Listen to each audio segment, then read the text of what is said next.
बोलती पुस्तके. ज्यांना वाचनाचा नाद त्यांना बोलती पुस्तके घाली साद. आमचं चॅनल सबस्क्राईब करा आणि सबस्क्राईब करायला इतरांनाही सांगा. नमस्कार श्रोते मित्र हो, बोलती पुस्तके सादर करीत आहे लेखक मारुतराव वाघमोडी लिखित कादंबरी बिरोबाचं चांग भलं, भाग 12वा. अरे मुर्दाड बेन्यांनो, तुम्ही खरं जातीचं फासं पारदीच नव्हत. कुत्र्यांनो, थू थू थू तुमच्या ह्या भेकाड जिन्यावर. च्या आईला किती दिवसांपासून तुम्ही त्या धनगराच्या पोरीची पारद करायला निघालात आणि अजून तुमचं फासं मोकळंच. बेधडक त्या घरावर धाड टाका म्हणलं तर ते बी नाही. घराला दारं बी नसताना एवढं सोपं काम तुम्हाकडून होत नाही. सर्जेराव पाटील खंदूशा बंदुक्या पारद्यावर दात खाऊन चवताळत गुरकत होता आणि ते दोघं बी भाऊ मुक्या बहिऱ्या गत हात जोडून उभं होतं. दोन्ही पारदे अपराध्या गत खाली मान घालून पाटलाकडं टुकू टुकू बघत होतं. पर पाटलाच्या तोंडाकडे मात्र बघत नव्हतं. त्याच्या डोळ्यातून जणू ठिणग्या पडत होत्या. इस्त्या गत पेटत सबूत मुखातून बाहेर फेकीत पाटील चिडून बोलत होता. अरे बोला की आता, कपार वाचा बसली तुमची. अरे तुमच्या किती किती चोऱ्या माऱ्या म्या जिथल्या तिथं जिरवल्या. जामीन मिळवून दिलं, सारी जिरवाजिरवी केली. 12 भानगड्या आणि तुमच्या 17 खोड्या झाकून नेल्या आजवर. तिकडच्या लांबच्या पारद्यांची पोर पळून आणली. त्या वक्ताला तुम्हाला धीर देऊन ती पोर हितं माझ्या वाड्यात दडवून ठेवली. ती तुमच्यासाठी. खोटा आहे?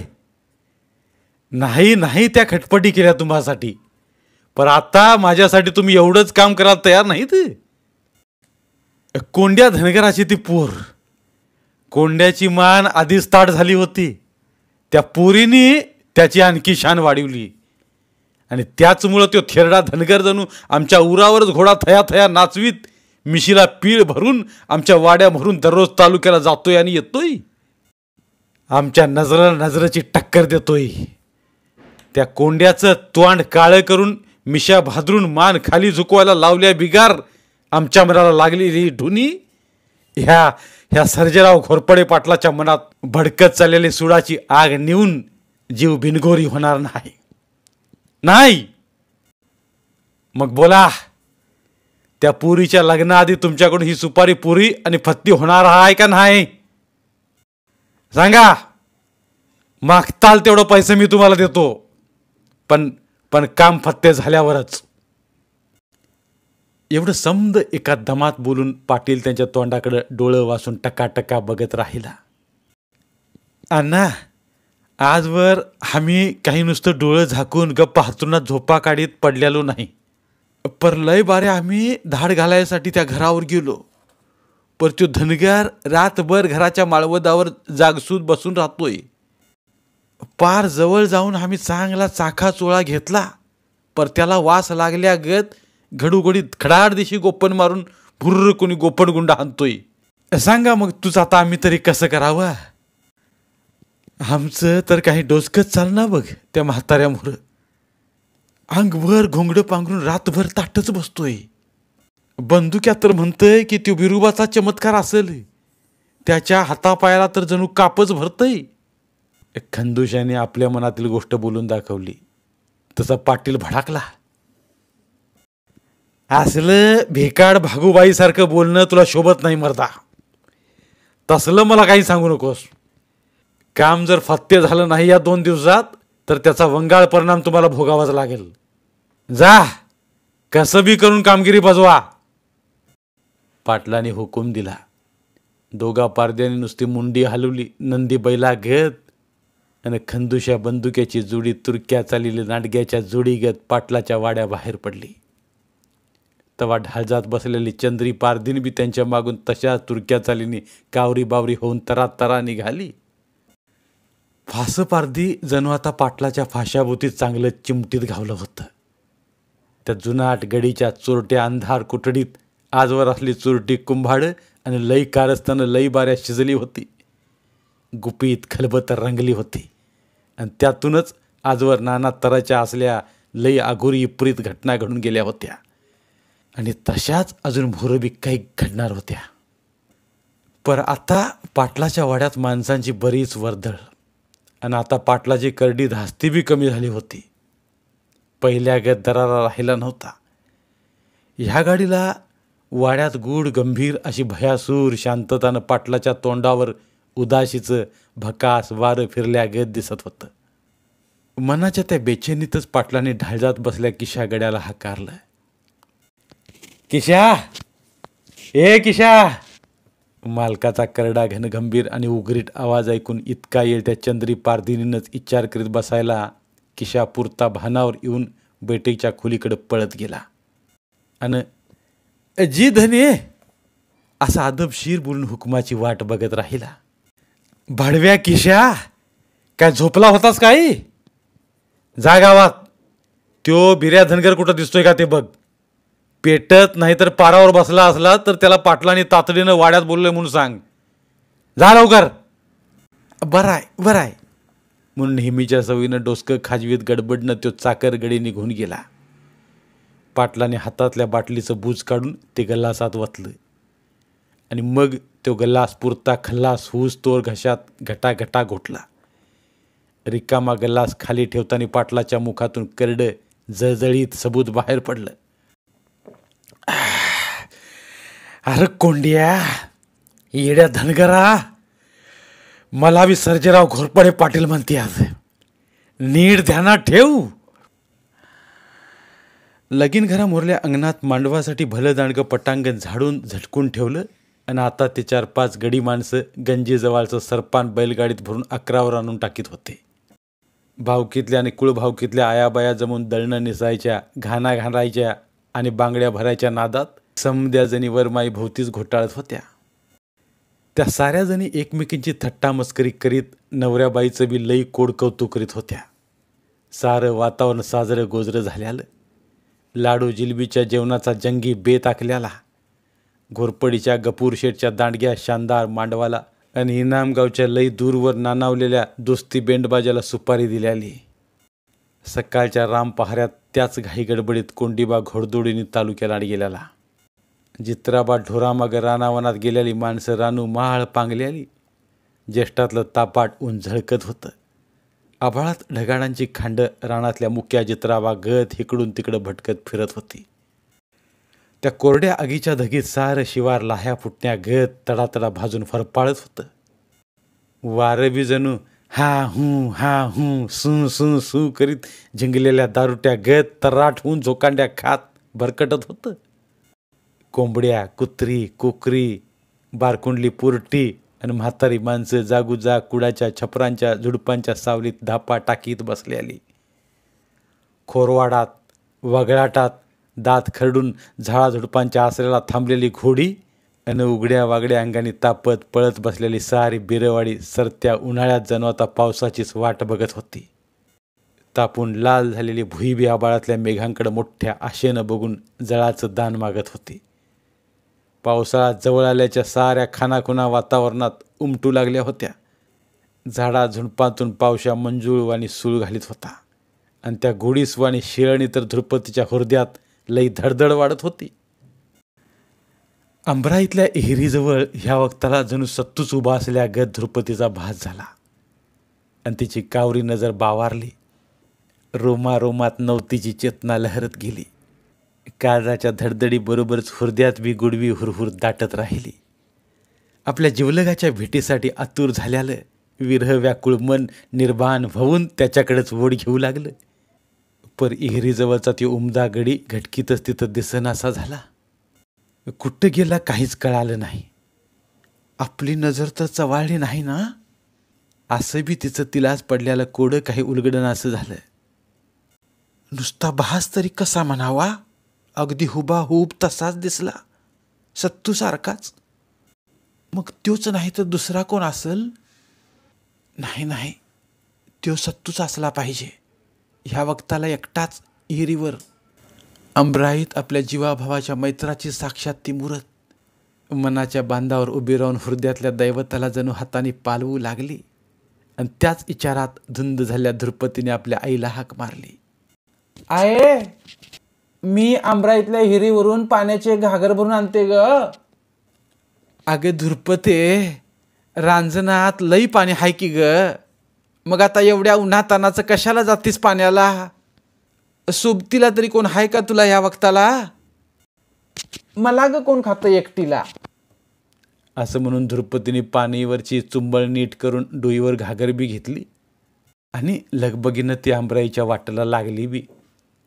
नाहीच म्हणलं तरी ती आंब्राई बरीच लांब 2 लंबरावर दिसत होती. आंब्राईतल्या त्या मोठ्या एहरीवर बिरा नाराचं सारखंच भाऊ हिस्सं होतं. त्या कारणानं दोन्ही बी घरच्या माणसांची तिथं हमेशा वहिवाट असायची आणि पाण्याच्या पाळ्या जरी लावल्या तरी धुसफूस बी सारखी चालूच राहायची. असल्या कोरड्या कडकडीत उन्हाळ्यात बी त्या एहरीवर दोघांचं बी थोडंफार हिरवं पारवं आहे. उन्हाळ्यात साऱ्या वाडीला प्यायला पाणी बी तिथलंच. सांड लावंडीला भोवतालच्या एहरीचं खराब नासकं हिरवंगार पाणी आंब्राईतल्या एहरीचा उपसावत होता. पाण्याच्या बाऱ्या होत्या. दगडवाडीच्या महादू दगड्याचं एक जुनं बदगं इंजान बिरा सावकारांनी याजा बट्टात उचलून आणून त्या एहरीच्या पाठथरावर पर जणू नारबाच्या उरावरच आणून मांडलं होतं. मात्र त्याचा बिगुड काही नीट होत नव्हता. ते लवकर चालू होत नव्हतं. चालू झालं तरी एकाएकी जण झुटिंग्याचं वारं अंगात आल्यागत खडखडाट करून गपगार पडायचं. पार जीव निघून गेल्यागत. आज तर तसं बी होत नव्हतं. हांडेल हाणून हाणून अर्जापुरता बेजार झाला होता. त्याचा खवाटा दुखत होता. दमून वैतागून आकरला तो आंब्याखाली येऊन धापा टाकीत बसला होता. त्याची ती जुनाट बदगी फटफटी साखरे आंब्याच्या खोडाजवळ लावली होती. तिकडे जाऊन अर्जा त्या फटफटीच्या नटा बोलटात बोटं घालून काहीतरी खटपट करीत होता आणि त्या आंब्याखालचं तालकाटाच्या आडून जवळ आल्या बिकार काहीच दिसत नव्हतं.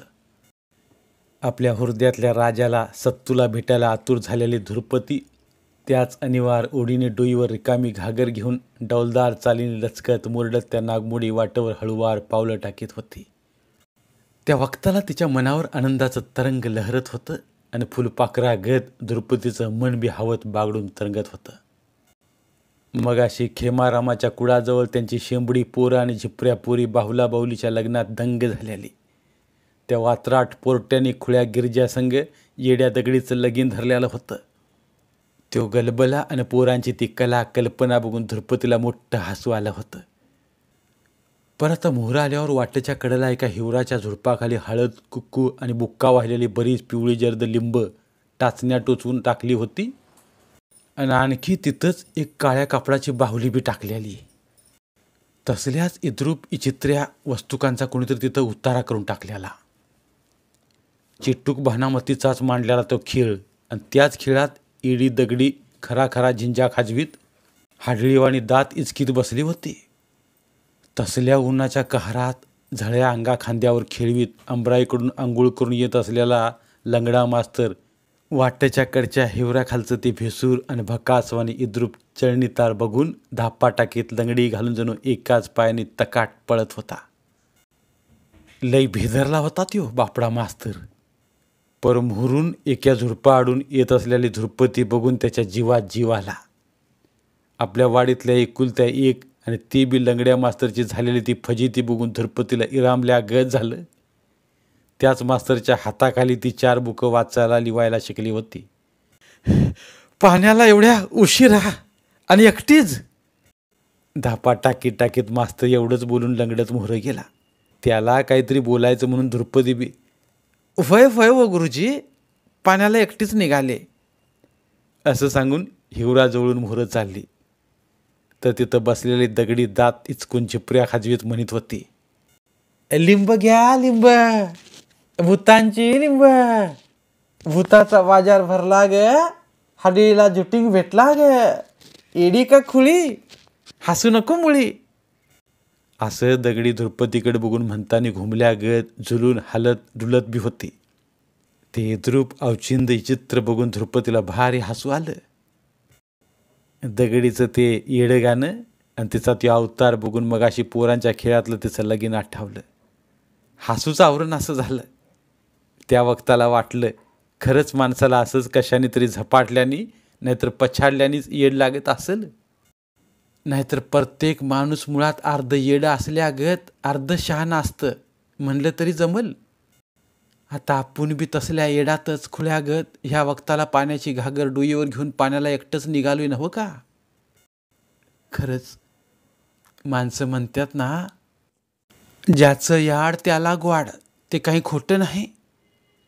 अनिवार्य ओढीने पडणाऱ्या प्रत्येक पावलाबरोबर ध्रुपदीचं मन मोहरत होतं आणि नाना तऱ्हेच्या स्वप्नरंगी सोनुल्या कल्पना तिच्या मनात रंगत होत्या.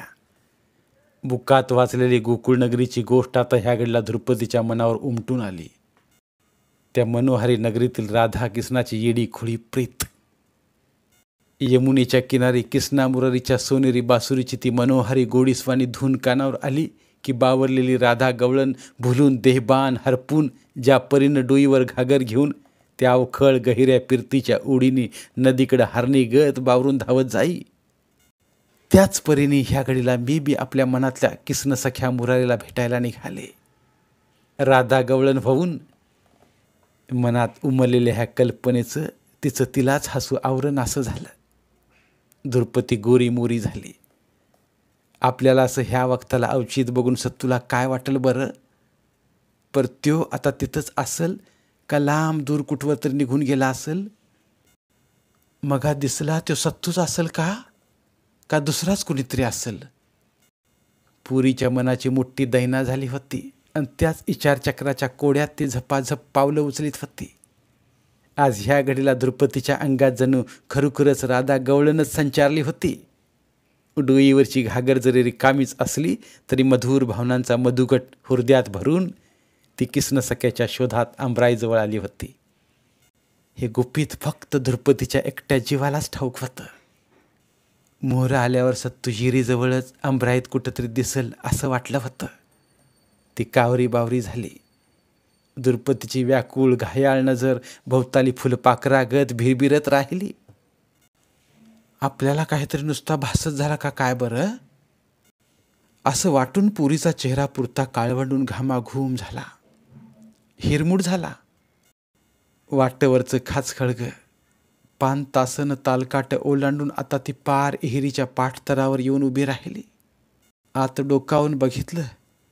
कावऱ्या बावऱ्या नजरेने ती भोवताली सत्तूला धुंडाळू लागली. तर साखऱ्या आंब्याच्या खोडाजवळ कोणतरी गडी फटफटीजवळ बसून काहीतरी खटपट करताना दिसला आणि ध्रुपदीच्या काळजाने धाडकुनी केलं. आर्जाच तो. आपण आर्जाला सत्तू म्हणून फसल्याची गपलत तिच्या ध्यानात आली. प्रेम आंधळं असतं म्हणत्यात, ते पोरीला आत्ता ह्या घडीला अनुभवानीच पटलं होतं. ध्रुपदीने घागरीत पाणी भरायसाठी पव्हारा उचलला. त्याच्या आवाजाने आर्जाने बी वर मुंडकं करून हिरीकडे बघितलं. दोघांच्या बी नजरांची टक्कर झाली. पोर पुरती गोंदाळली आणि गडी बी पुरता भांभावला. त्याला सपान पडल्या घत वाटलं. पर हे सपान नाही, साक्षरत खरंच हाय. मामाची पोर ध्रुपदी इरीवर एकटीच अशा उचित कशी. लांडग्याच्या घरी शेळी पाहुणी चालून आल्या गत. आर्जाच्या तोंडाला पाणी सुटलं. ज्या पोरीला आपण कुठंतरी गाठण्यासाठी आजवर रातून द्या धडपडत तडपडत होतो, तीच आताशा अंगावर शिकार चालून आल्या गत चालून आलीच कशी. आणि ती बी एकटीच. काय म्हणावं आता ह्या कर्माला. म्हणतेत ना, देव लागला द्यायला आणि पदूर नाही घ्यायला. अशातलीच ही गत झाली म्हणायची. आर्जाच्या अंगावर अंगात दबा धरून बसलेला सैतान आता खडबडून जागा झाला होता. त्याच्याकडे ध्यानच नसल्यागत ध्रुपदी पवऱ्याने पाणी शिंदूर घागर भरीत होती. आर्जा आंब्याखालून उठून इरीकडे झपाझप पाऊल टाकीत आला आणि जवळ आल्यावर तिच्याकडे रोखून बघत बोलला. दुर्पे, अगे तू तर माझ्या मामाची पोर. पर तू त्या सत्याच्या घरची लक्ष्मी होऊन पाणी भरणार आहेस म्हणल्यावर आमचा पोरा तो कशापायी घेतला सांग. ह्या माया 100 प्रश्नाचं आधी नीट उत्तर दे, तवा घागर तू भर.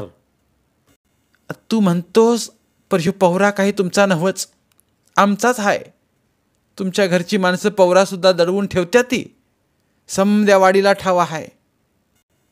बरीच बोलायला लागलीस की ग. पर दुर्पे, काही झालं तरी तू माझ्या मामाची पोर आहेस. जरी तू त्या सत्यासंगती लगीन ठरलेलं असलं तरी ते कदापि घडू शकणार नाही.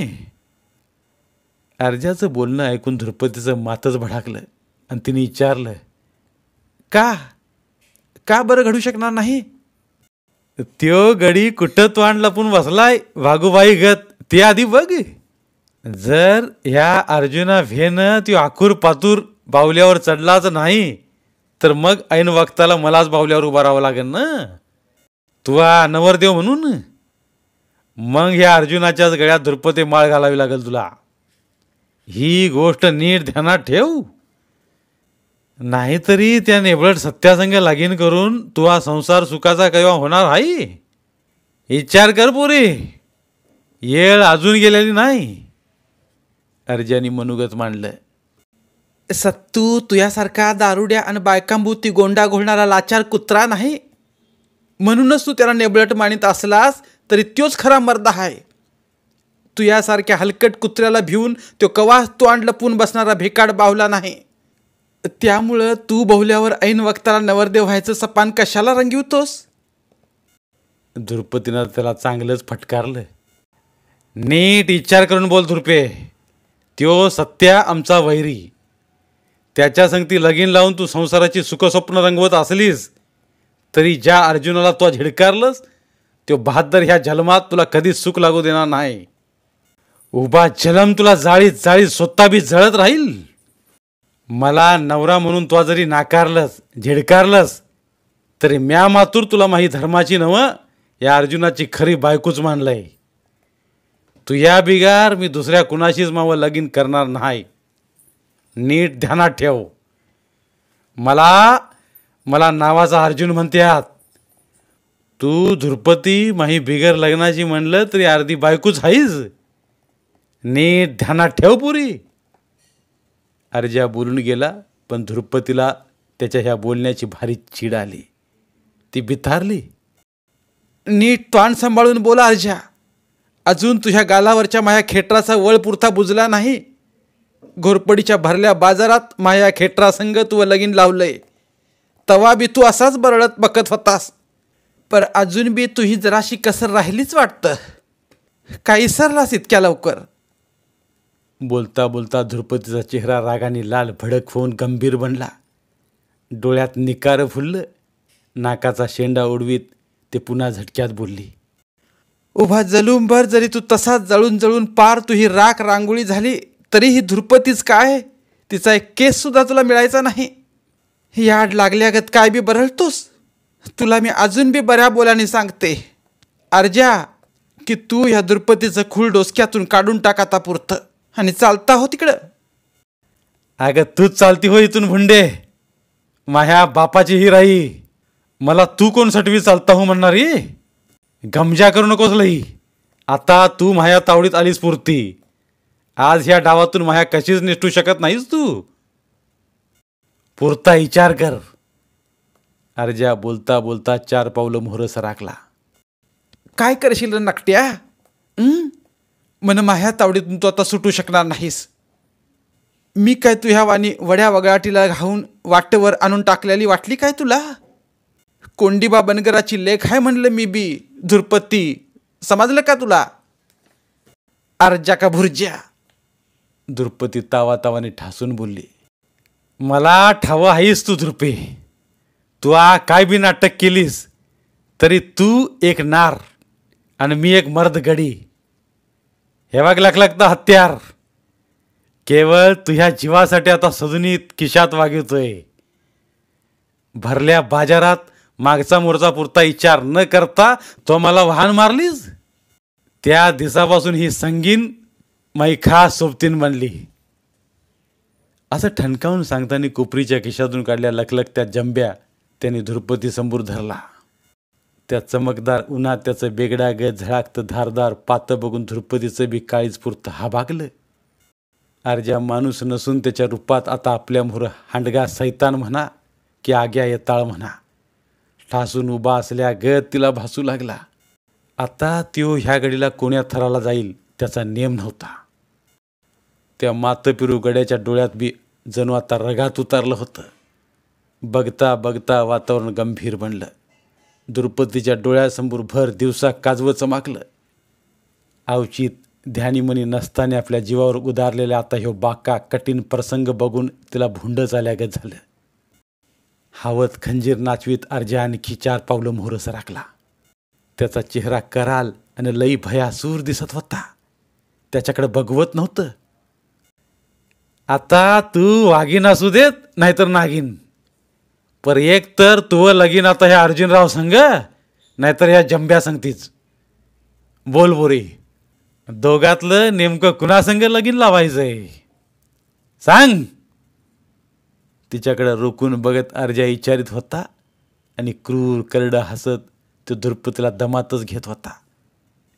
त्याचा तो भेसूर पवित्रा बघून ह्या पोरीला बी आता आईचं दूध आटावलं होतं. धन्यवाद. उर्वरित कादंबरी पुढील भागात. मराठीतील प्रतिभावंत लेखकांचं साहित्य, कथा, कादंबऱ्या ऐकण्यासाठी आमचं बोलती पुस्तके हे चॅनल सबस्क्राईब करा आणि मराठी साहित्याचा प्रसार करण्यासाठी प्रत्येक मराठी माणसाला सबस्क्राईब करण्यासाठी आवाहन करा आणि बोलती पुस्तके या साहित्य चळवळीत सहभागी व्हा. आपले पुन्हा एकदा धन्यवाद.